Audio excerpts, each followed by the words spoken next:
Hey everyone, welcome back to our channel Tech Quest. I'm back with a new video. In this video, I'll be showing you the steps on how you can fix the icon not showing on home screen.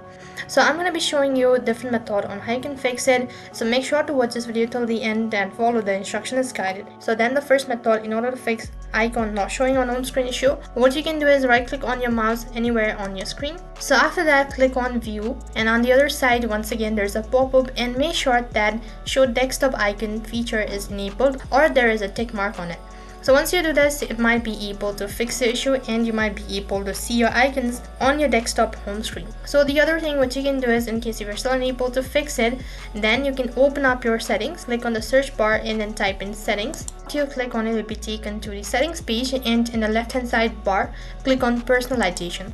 After you click on personalization, on the right hand side, click on theme, and you need to scroll down a bit and click on desktop icon and settings. And after that, a pop-up will appear right in center, and right on top there is desktop icon. So you need to select the icons that you wanted on your home screen.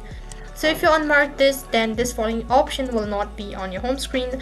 So you need to select it and then click on OK. Once you do that, you might be able to see a desktop icon on your home screen. In case you're still unable to fix it, then the other thing what you can do is you can simply close this tab and on the search box type in Task Manager and then open this app page. Only to search for Windows Explorer and scroll down right to the bottom.